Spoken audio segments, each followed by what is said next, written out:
नमस्कार प्यारे विद्यार्थियों, कैसे हैं आप सब। स्वागत है आपका हमारे YouTube चैनल पर, जिसमें आपको 2025 के क्लास 12th का फिजिक्स का पेपर मैंने आपको पहले से ही एनालिसिस करके बताया था क्या क्या क्वेश्चन आएंगे और क्या क्या क्वेश्चन नहीं आएंगे। और वो सारे के सारे क्वेश्चन आपके पेपर में एचडी छपे, यानी जैसे के तैसे छपे। और जो न्यूमेरिकल भी बताया था मैंने आपको, वो न्यूमेरिकल बिना किसी संख्या चेंज हुए, बिना किसी नंबर के चेंज हुए पूरा का पूरा छप गया था। और इस बार 2026 में जो आप पेपर देने जा रहे हैं फिजिक्स का, उसमें मैं ये गारंटी ले रहा हूं, फिर से ये गारंटी ले रहा हूं कि वही क्वेश्चन आएंगे जो मैं आपको बताऊंगा। और अपने जितने भी लेक्चर आपके लिए अपलोड करूंगा क्लास 12th की फिजिक्स के, उन सभी में जितने भी न्यूमेरिकल कराऊंगा, ध्यान से जितने भी न्यूमेरिकल कराऊंगा उन्हीं में से आपके पेपर में न्यूमेरिकल आएंगे, उससे बाहर नहीं आएगा। इस बात की मैं गारंटी दे रहा हूं।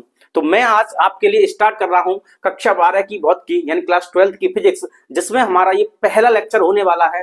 किसका लेक्चर होने वाला है? चैप्टर 1 का लेक्चर होने वाला है, वैद्युत आवेश तथा क्षेत्र। अगर आपको फिजिक्स हार्ड लगती है तो मैं आपसे कहना चाहता हूं, इस लेक्चर को आप आराम से देखिए। मैं गारंटी के साथ कह रहा हूं, इस लेक्चर को देखने के बाद इसमें जितने भी टॉपिक पढ़ाए जाएंगे आपको उनमें कोई भी दिक्कत नहीं होगी। एक बार आप देखिए और हो सके तो अपने दोस्तों को भी शेयर कर दीजिएगा। मैं आपको फिजिक्स का पूरा फिजिक्स का सिलेबस इसी चैनल के माध्यम से आप तक देता रहूंगा, आपको पहुंचाता रहूंगा सारे के सारे लेक्चर, ताकि आपकी फिजिक्स में कोई भी कमी ना रहे। ये मेरा आपसे प्रॉमिस है कि पूरी फिजिक्स के लेक्चर जितने भी बनेंगे मुझसे मैं आपके लिए प्रोवाइड करता रहूंगा, ठीक है ना। तो आज हम स्टार्ट कर रहे हैं चैप्टर 1 का पार्ट 1। पार्ट 2 नेक्स्ट अपलोड हो जाएगा। लगातार आपके लिए लेक्चर अपलोड होते रहेंगे और आप बस उन्हें देखकर अपना स्नेह प्यार बनाते रहिए। तो यहां पर देखिए, बात करते हैं हम चैप्टर 1 की। चैप्टर 1 का नाम क्या है? यहाँ पे वैद्युत आवेश तथा क्षेत्र। ये जो चैप्टर 1 है, वैद्युत आवेश तथा क्षेत्र, आपको पता है क्लास 12th की फिजिक्स में जो आपके चैप्टर हैं, वो चैप्टर जो हैं कितने हैं? 1 से लेकर चैप्टर आपके 14 है। कितने? 1 से लेकर 14 तक आपके चैप्टर हैं। और ये जो है 2 बुक में आपको दिए गए हैं। 1 से लेके चैप्टर 1 से लेके 8 तक जो चैप्टर हैं, ये आपके 8 तक जो चैप्टर हैं, कितने? 1 से लेके 8 तक जो चैप्टर हैं वो पार्ट 1 में दिए गए हैं। कौन से 1 में? पार्ट 1 में, यानी फिजिक्स का जो पार्ट 1 है उसमें 1 से 8 तक चैप्टर दिए गए। बाकी के जो चैप्टर हैं 9 से लेके 14 तक, ये आपके चैप्टर जो हैं ये किस में दिए गए हैं? पार्ट 2 में। यानी आपकी जो भौतिकी है उसको 2 पार्ट में डिवाइड किया गया है, एक पार्ट 1 और पार्ट 2। अब हम बात करते हैं पार्ट 1 की। ये जो पार्ट 1 है ये कहां पर किस तरीके से इस चैप्टर का नाम आया है पार्ट 1 में, इसे पहला चैप्टर ही क्यों कहा गया, क्यों इसका नाम वैद्युत आवेश तथा क्षेत्र पड़ा। तो यहां से शुरुआत करते हैं। भौतिक विज्ञान की एक शाखा होती है जिसका नाम होता है विद्युत चुंबकत्व। क्या नाम होता है? विद्युत चुंबकत्व। और विद्युत चुंबकत्व को 2 पार्ट में डिवाइड किया गया है। एक का नाम होता है स्थिर वैद्युतिकी और दूसरे का नाम होता है वैद्युत गतिकी। फिर से सुनिए, भौतिक विज्ञान की एक शाखा होती है, यानी ब्रांच है, कह सकते हैं एक ब्रांच है, जिसका नाम क्या है? विद्युत चुंबकत्व। ठीक है। अब विद्युत चुंबकत्व जो है आपके क्लास 12th की फिजिक्स में 1 से लेकर 8 चैप्टर पूरे कवर करती है। कितने कवर करती है? 1 से लेकर 8 चैप्टर तक पूरे कवर करती है, जिसमें इसे 2 पार्ट में डिवाइड किया गया है। एक होता है स्थिर वैद्युतिकी और दूसरा है वैद्युत गतिकी।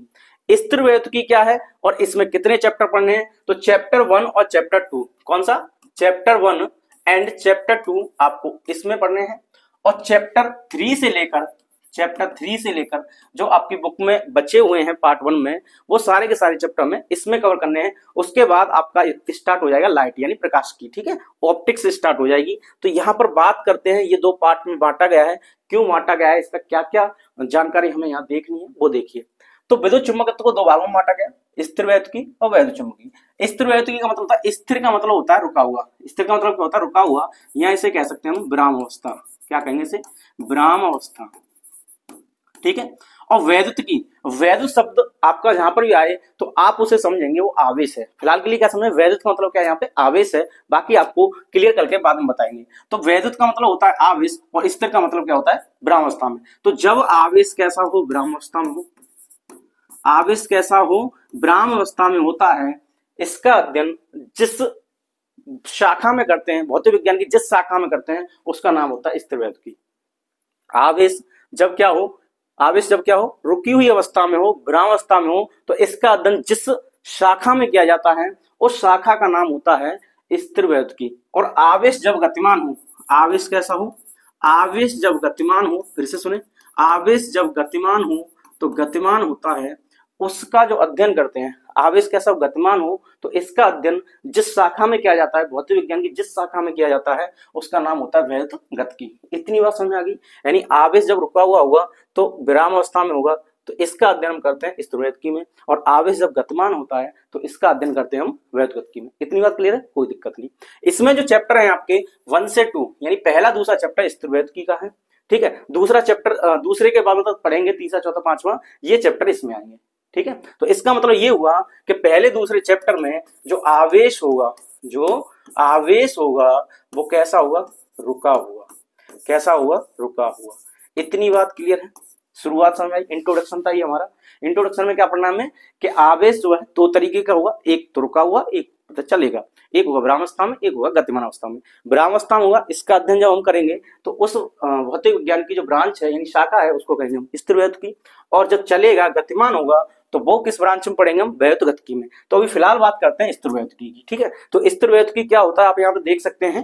स्थिरवैद्युतिकी क्या होता है, भौतिकी की वह शाखा जिसमें स्थिर या धीमी गति, धीमी का तो बहुत धीमी यानी चल ही नहीं रहा हो, तो धीमी गति वाले वैद्युत आवेशों का अध्ययन किया जाता है। इसमें कोई दिक्कत, यानी आवेश जब विरामावस्था में होता है तो इसका अध्ययन जिस शाखा में किया जाता है भौतिक विज्ञान की, उसको हम कहते हैं स्थिरवैद्युतिकी, यानी इंग्लिश में से इलेक्ट्रोडायनामिक्स कहते हैं। इतनी बात में कोई समस्या आपको नहीं होनी चाहिए, ठीक है। अब देखिए यहां पर बात करेंगे कि आवेश एक बार रुका हुआ होता है, आवेश एक बार चलता है, तो ये करता क्या है। सबसे पहले बात करते हैं हम कि आवेश है कहां पर।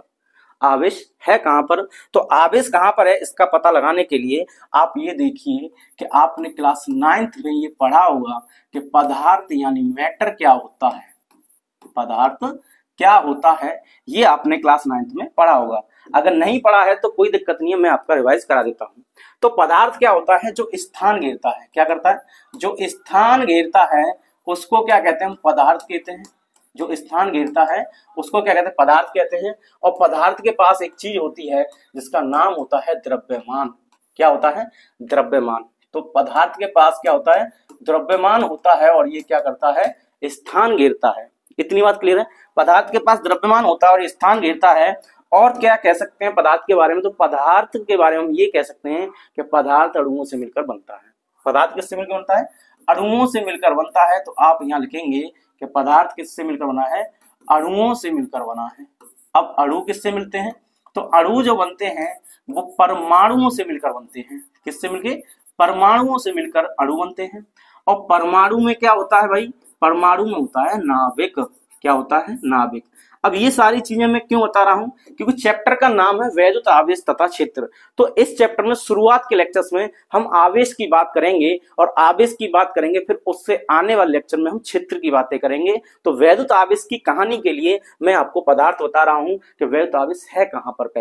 पहले ये जानिए आवेश रहता कहां पर है, फिर ये जानेंगे आवेश करता क्या है, ठीक है ना। इस तरीके से हम समझेंगे। जैसे हम किसी से अगर दोस्ती करते हैं या कोई हमारा फ्रेंड होता है, किसी जान पहचान बढ़ाते हैं, तो हम क्या करते हैं, पहले ये पता करते हैं कि वो है कौन, फिर उसके आसपास देखते हैं कहाँ रहता है, कैसे रहता है, ये सारी चीजें हम जानकारी करते हैं। ऐसे हम क्या करेंगे, पहले पदार्थ देखेंगे, पदार्थ के अंदर आवेश मिलेगा हमें, और जब आवेश मिल जाएगा तो उससे पूछताछ करेंगे भाई आवेश करता क्या है और आवेश क्या करता है। उसी के आधार पर हम पूरे चैप्टर को आसानी से समझ लेंगे। तो पदार्थ क्या होता है, स्थान घेरता है जिसमें द्रव्यमान होता है, पदार्थ कहते हैं। दूसरी बात, पदार्थ अणुओं से मिलकर बना होता है, अणु परमाणुओं से, परमाणु के अंदर होता है नाभिक। अब नाभिक कैसा होता है भाई, नाभिक होता है गोल। नाभिक कैसा होता है, नाभिक होता है गोल। इतनी बात क्लियर है। अब नाभिक गोल होता है तो मैं यहाँ पे प्लस का साइन बना रहा हूं।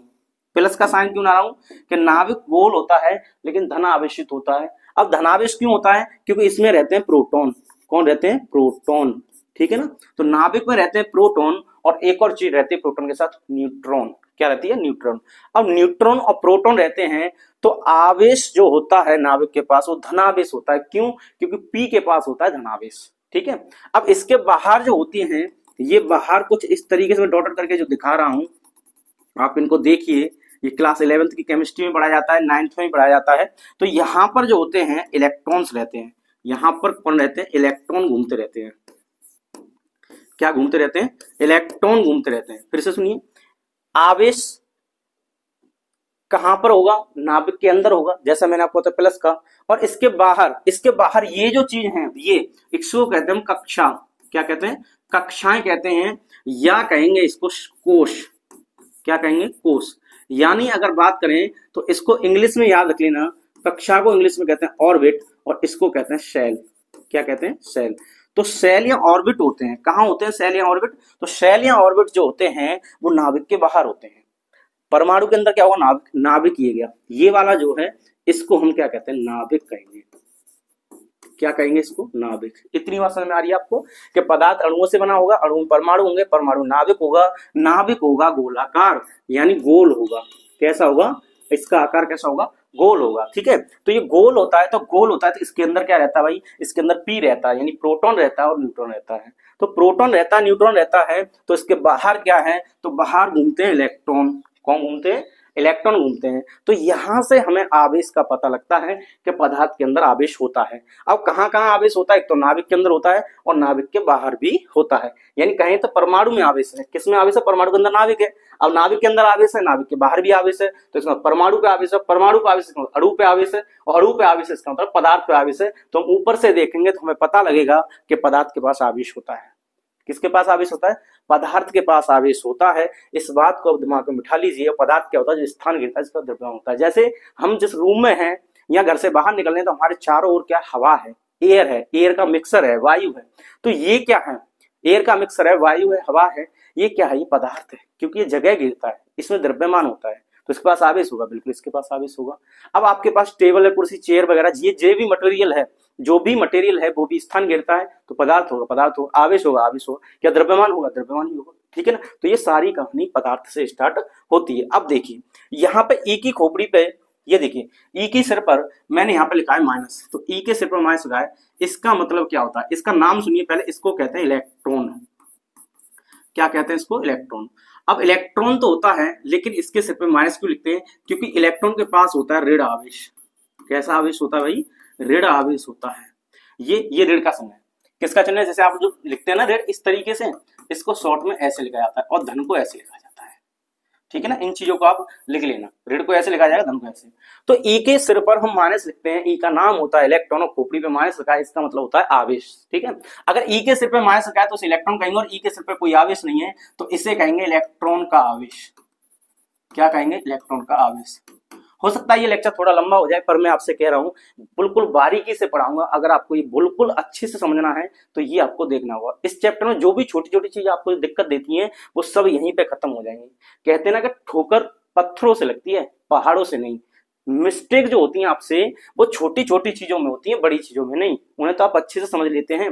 छोटी छोटी चीजें ना इकट्ठी कर पाना या उन्हें याद ना कर पाना या समझ ना पाना, वो चीजें आपको दिक्कत देती हैं। ठीक है, तो आप छोटी छोटी चीजों को देखते रहिए, बाकी समझ में आ जाएगा। तो हमने देखा चैप्टर का नाम है वैद्युत आवेश तथा क्षेत्र। क्षेत्र की बातें बाद में होंगी, आवेश की बातें पहले होंगी। तो आवेश की बातें करने के लिए हमने ये पता लगाया सबसे पहले आवेश रहता कहाँ है, तो आवेश का रहन सहन कहाँ है, उसका घर कहाँ है, ये पता लगाया। तो पता चला कि पदार्थ के अंदर उसका घर है, पदार्थ उसका गांव है, और घर कहाँ है? उसका नाभिक। अब नाभिक घर है तो कितने कितने लोग हैं आवेश वाले? दो लोग हैं, एक इलेक्ट्रॉन एक प्रोटॉन। तो इलेक्ट्रॉन रहता है घर में एक राजा की तरह। किसकी तरह? एक राजा की तरह प्रोटॉन रहता है घर में, और उसके साथ रहता है न्यूट्रॉन। ठीक है, तो प्रोटॉन का दोस्त होता है न्यूट्रॉन, दोनों मस्त रहते हैं। ठीक है, अब इसके बाहर चौकीदारी करता है कौन? इलेक्ट्रॉन। तो इलेक्ट्रॉन एक चौकीदार है।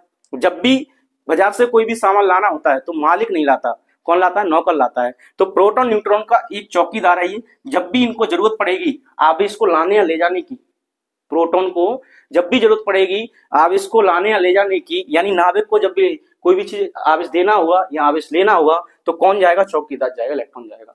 तो इलेक्ट्रॉन आवेश को लेकर जाता है, इलेक्ट्रॉन आवेश को लेकर आता है।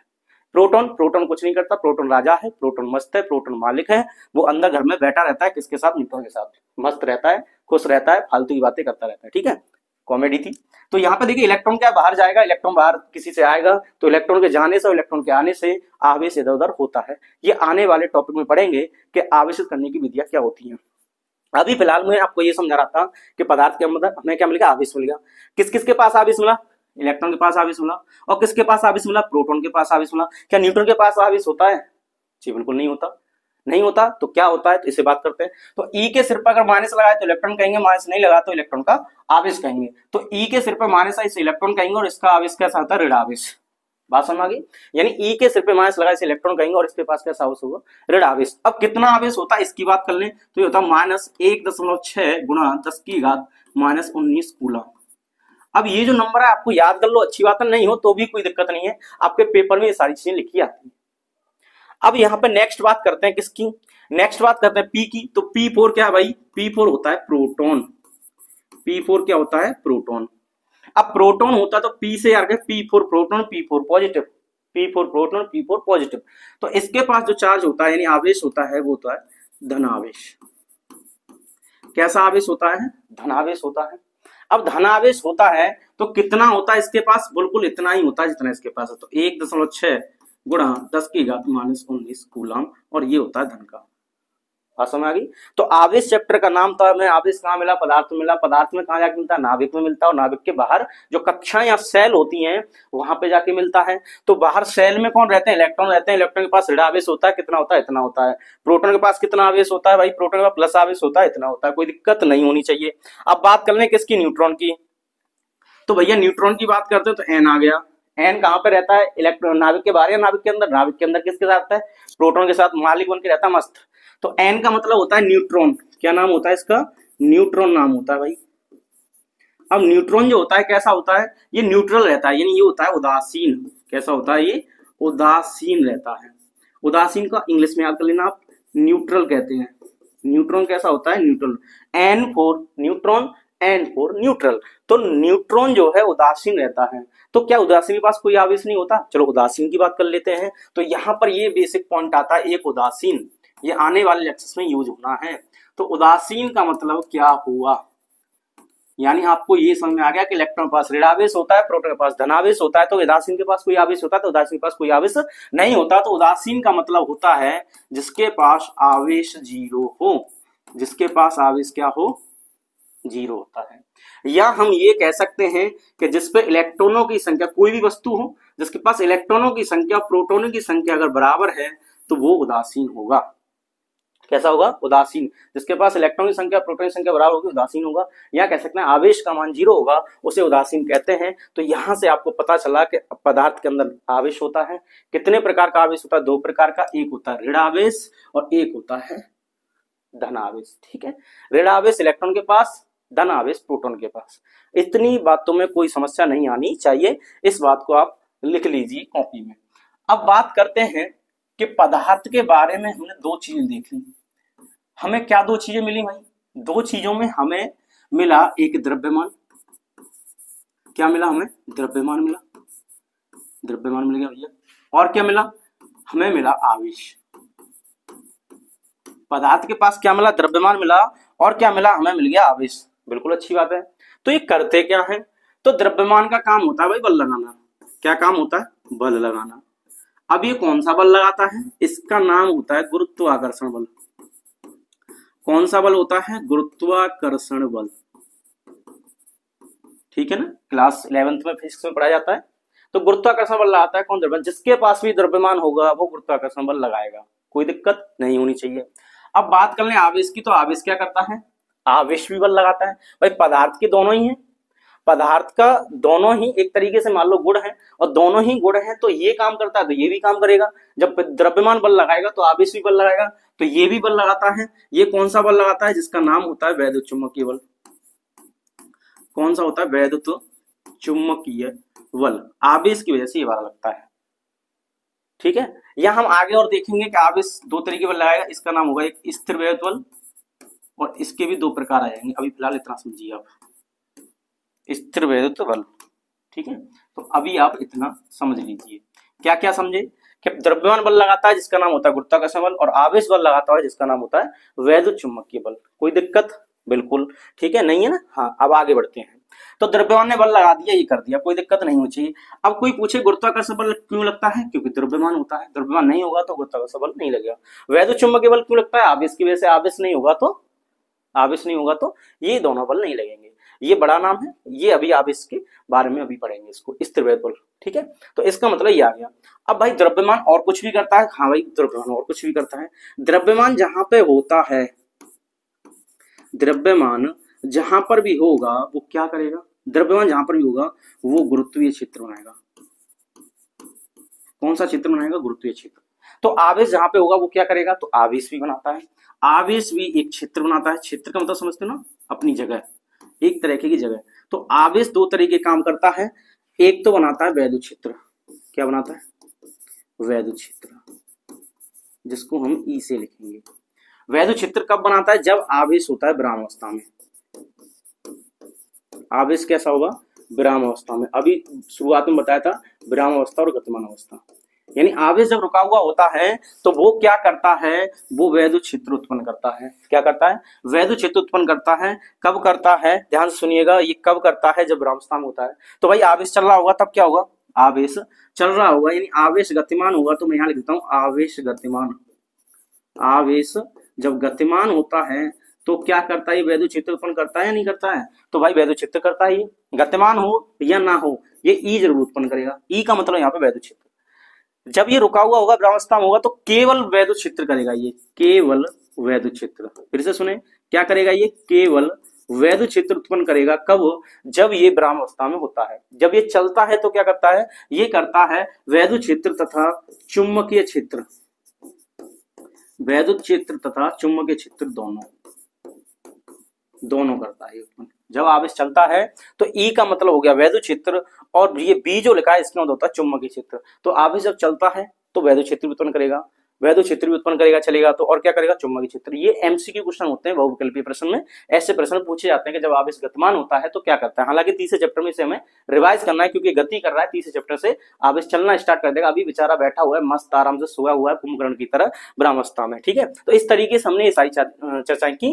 पदार्थ के दो गुण होते हैं, एक द्रव्यमान और आवेश भी होता है, और भी गुण होते हैं, दो की हम चर्चा करेंगे, जिनमें से हमें मेजरली चर्चा इसकी करनी है, इसको छोड़ देना है। तो द्रव्यमान की वजह से बल लगता है गुरुत्वाकर्षण बल, और ये क्षेत्र उत्पन्न करता है गुरुत्वीय क्षेत्र। पदार्थ की वजह से जो बल लगता है, पदार्थ का जो गुण होता है आवेश, ये बल लगाता है वैद्युत चुंबकीय बल या स्थिर वैद्युत बल। अब इसका क्या होगा? आवेश दो तरीके का होगा, या तो रुका हुआ या चला हुआ। तो जब रुकता है तो वैद्युत क्षेत्र उत्पन्न करता है, केवल वैद्युत क्षेत्र, और जो चलता है तो चुंबकीय क्षेत्र वैद्युत क्षेत्र दोनों उत्पन्न करता है। और कोई समस्या इस टॉपिक में आपको नहीं आनी चाहिए। मैं उम्मीद कर रहा हूँ ये सारी चीजें आपको समझ में आ गई होंगी। तो आवेश मिला कहाँ हमें? पदार्थ में मिला। कहाँ पे मिला? नाभिक मिला। कैसा मिला? धन मिला। नाभिक के बाहर क्या होते हैं? कक्षाएं या शेल होती है, कोश होते हैं, वहां पर इलेक्ट्रॉन घूमते रहते हैं। इलेक्ट्रॉन के पास कैसा होता है? ऋण आवेश होता है। इतनी बात क्लियर है? बताइए क्लियर है तो ठीक है। अब देखिए ये क्या है? पदार्थ का एक गुण है। आवेश क्या? पदार्थ का एक गुण है। अब चलते हैं मुद्दा की बात पे, यानी वैद्युत आवेश, जिसका आप बेसब्री से इंतजार कर रहे हैं कि वैद्युत आवेश होता क्या है। अभी तक हमने जाना आवेश कहाँ रहता है, पदार्थ में रहता है, होता क्या है ये नहीं जाना। अब हम बात करेंगे क्या होता है। तो यहां से सुनिए, पदार्थ का एक गुण होता है कौन? आवेश। पदार्थ का एक गुण होता है आवेश। अब पदार्थ का गुण होता है आवेश, समझ में आ गई? तो पदार्थ का गुण आवेश होता है, करता क्या है? बल लगाता है। भाई क्या करता है? बल लगाता है। तो कोई परिभाषा पूछे कि वैद्युत आवेश की परिभाषा लिखिए, तो आप कह सकते हैं पदार्थ का वह गुण, आवेश पदार्थ का वह गुण होता है, आवेश पदार्थ का वह गुण होता है जिसके कारण वह बल लगाता है। बिल्कुल सही है ना? जिसके कारण क्या करता है? बल लगाता है। कौन सा लगाता है? भाई ये लगाता है। कौन सा लगाता है? वैद्युत चुंबकीय बल। अभी कितने प्रकार का होता है? दो प्रकार का होता है। स्थिर वैद्युत बल जो दो प्रकार का होगा, एक आकर्षण, एक प्रतिकर्षण, ये अभी लिखाएंगे आपको। तो अभी परिभाषा की कोई बात करें तो आप कह सकते हैं कि पदार्थ, आवेश पदार्थ का एक गुण होता है जिसके कारण बल लगाता है। क्या द्रव्यमान की परिभाषा से लिखते हैं? बिल्कुल लिख दो, कोई दिक्कत नहीं है। हालांकि द्रव्यमान की परिभाषा और भी होती है, पर हम यह सुविधा के लिए लिख सकते हैं कि आवेश पदार्थ का वह गुण है जिसके कारण बल लगाता है, और इसकी परिभाषाएं और भी होते हैं। और क्या करता है? देखिए वैद्युत क्षेत्र उत्पन्न करता है। कब? जब विरामावस्था में होता है। चुंबकीय क्षेत्र भी उत्पन्न करता है वैद्युत क्षेत्र के साथ। जब गतिमान होता है तो चुंबकीय क्षेत्र भी उत्पन्न करता है, वैद्युत क्षेत्र भी उत्पन्न करता है। तो आवेश की परिभाषा ये भी कह सकते हैं कि आवेश पदार्थ का वह गुण है जिसके कारण वैद्युत क्षेत्र और चुंबकीय क्षेत्र दोनों उत्पन्न होते हैं। ठीक है ना? ये प्रभाव लिख दो, वैद्युत प्रभाव, चुंबकीय प्रभाव उत्पन्न होते हैं किसकी वजह से? आवेश के कारण। दोनों परिभाषाएं लीगल है, कोई दिक्कत नहीं है। इतनी बात कंफर्म हो गई? ठीक है। अब एक और बात यहां पर बताना चाहूंगा कि इलेक्ट्रॉन के पास क्या होता है? आवेश होता है। कितना होता है भाई? 1.6 गुणा 10 की घात -19 कूलाम, ये माइनस का। इसके पास द्रव्यमान भी होता है। क्या होता है? इसके पास द्रव्यमान भी होता है, और इसके पास जो द्रव्यमान होता है 9.1 गुणा 10 की घात -31 kg, इतना होता है लगभग। तो इतना द्रव्यमान होता है, इतना आवेश होता है। तो इलेक्ट्रॉन जब एक जगह से दूसरी जगह कहीं जाता है, मैंने अभी आपको बताया था इलेक्ट्रॉन एक चौकीदार है, और मालिक कौन है? प्रोटॉन और न्यूट्रॉन। वो घर में रहते हैं मस्त हवेली में।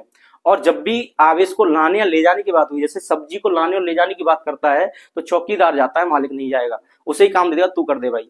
ऐसे ही क्या करता है? प्रोटॉन और न्यूट्रॉन मस्त बैठे रहते हैं सोफे पे, एसी वेसी चला के गर्मियों में भी। और जब कुछ की जरूरत पड़ती है मार्केट से, तो अपने चौकीदार को कहते हैं भाई तू जा, ये कहानी एक सुनाने के लिए। तो इलेक्ट्रॉन चला जाता है और वापस आ जाता है लेने और देने के लिए। क्या लेना और क्या देना? हाँ, आवेश। ठीक है, तो इलेक्ट्रॉन आवेश को देने भी जाता है, इलेक्ट्रॉन आवेश को लेकर भी आता है। जब इलेक्ट्रॉन जाता है कहीं पर तो आवेश को ले जाता है, और कहीं से आता है तो आवेश को लाता है। पर ध्यान रखना, इलेक्ट्रॉन नेगेटिव है, उसकी खोपड़ी पे माइनस मंडरा रहा है। नेगेटिव इसका मतलब कहीं पर जाएगा तो उसे नेगेटिव कर देगा, और जहां से जाएगा उसे प्लस कर देगा। भाई सीधी सी बात है, जिसके पास परेशानी होती है और उसकी परेशानी कहीं चली जाए किसी दूसरे पर, तो वो तो परेशान हो गया ना।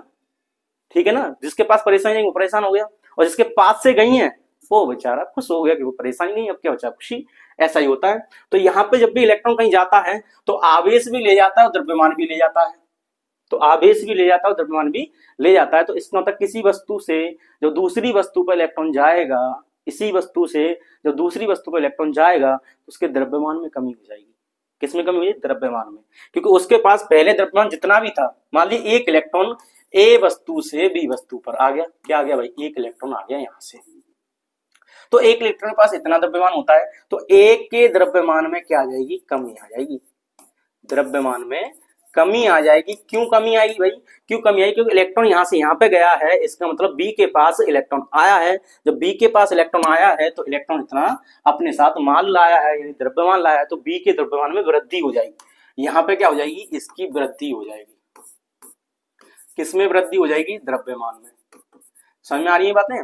और यहीं पे एक और चीज समझिए, जब इलेक्ट्रॉन यहां से आ जाए, क्योंकि इलेक्ट्रॉन नेगेटिव होता है, इलेक्ट्रॉन कैसा होता है? नेगेटिव। तो बी जो होगा वो नेगेटिव हो जाएगा, और जहां से जाता है वो कैसा होता है? पॉजिटिव होता है। क्या बात कंफर्म है?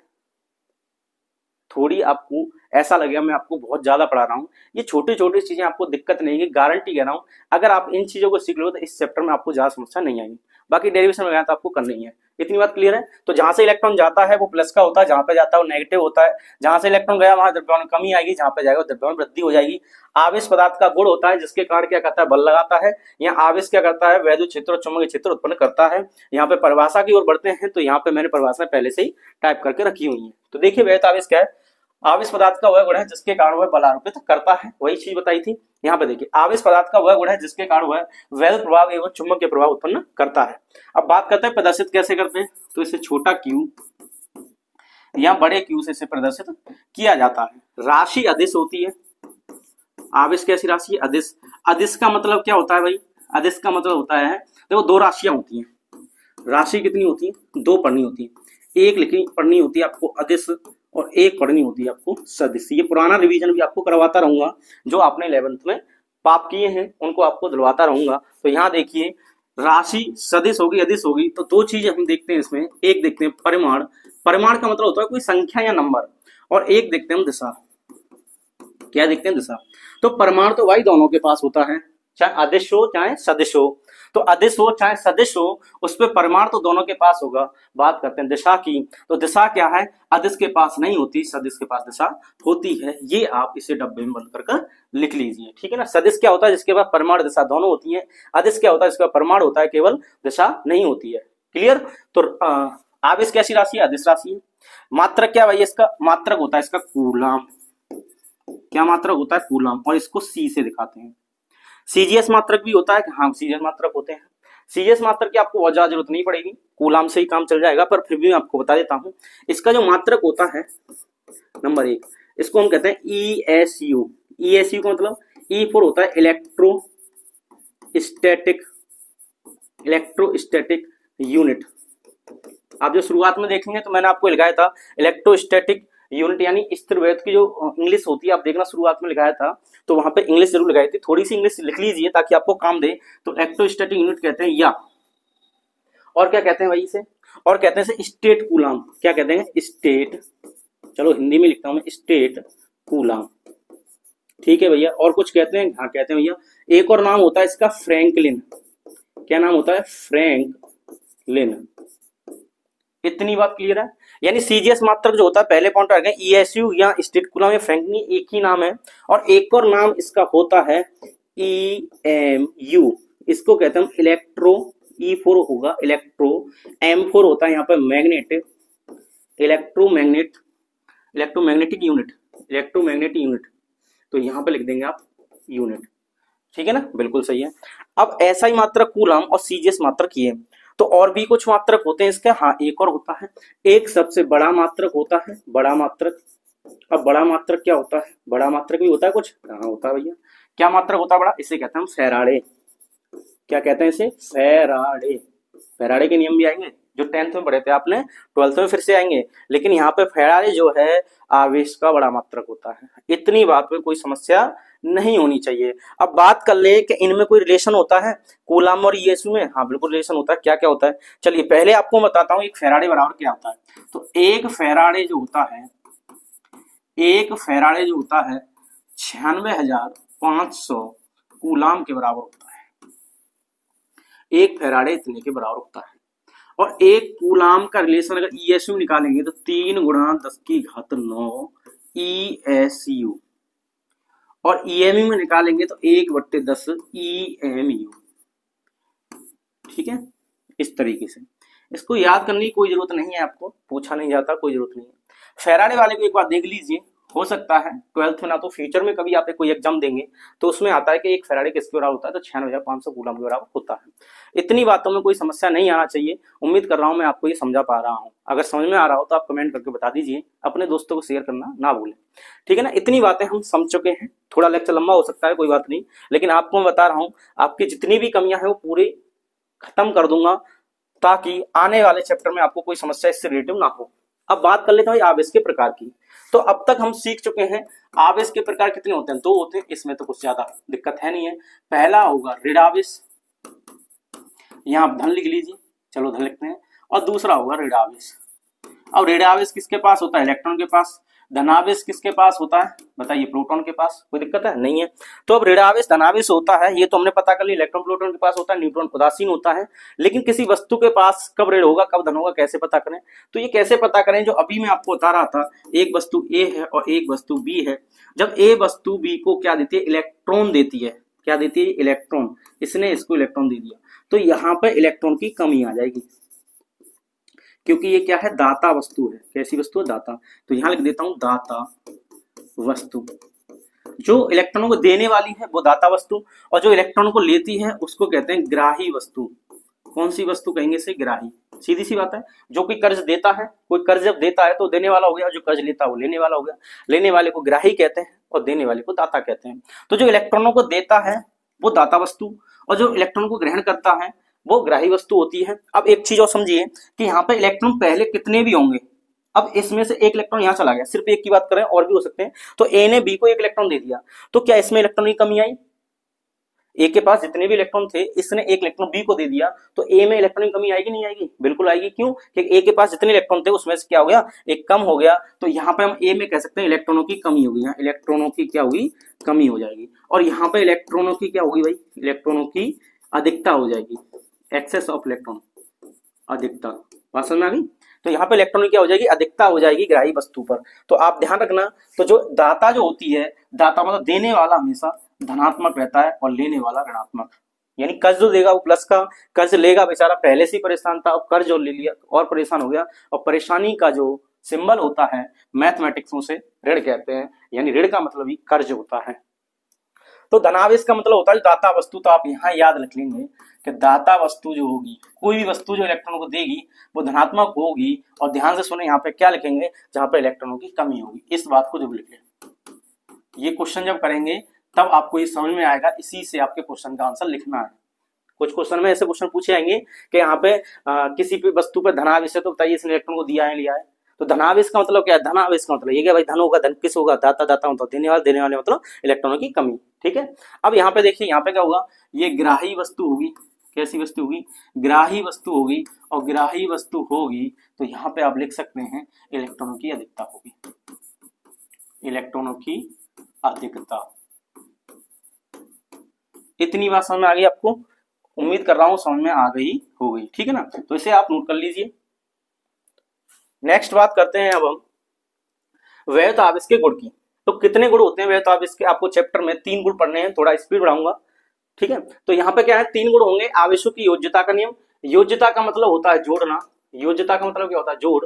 और दूसरा होता है आवेश संरक्षण का नियम, और तीसरा होता है आवेश का क्वांटमीकरण। और इसमें बोर्ड में ध्यान सुनने, बोर्ड में यहाँ से एक एमसीक्यू क्वेश्चन बनता है। हो सकता है 2026 के पेपर में, हो सकता है बता रहा हूँ फिलहाल, हो सकता है 2026 के पेपर में आपको यहां से एक एमसीक्यू क्वेश्चन देखने के लिए मिले। और जो भी मिलेगा मुझे लगता है ये 3 क्वेश्चन मैंने सिलेक्ट किए हैं जो आपको कराऊंगा अभी, उन 3 में से ही आ जाए। जितने भी क्वेश्चन कराऊंगा ध्यान रखना वही क्वेश्चन आते हैं। यूपी बोर्ड ज्यादातर पेपर में रिपीट करता है पिछले 3-4 साल के क्वेश्चंस को। तो पीवाईक्यू कहते हैं जिन्हें, पिछले साल जो क्वेश्चन आए हैं अनसॉल्व कहते हैं, उन्हें आप अच्छे से कर लेना। बाकी मेरे कराने की जिम्मेदारी है, मैं कराऊंगा। तो पहले बात करते हैं आवेशों की योज्यता का नियम क्या होता है। देखो योज्यता का मतलब होता है जोड़। योज्यता का मतलब क्या होता है जोड़।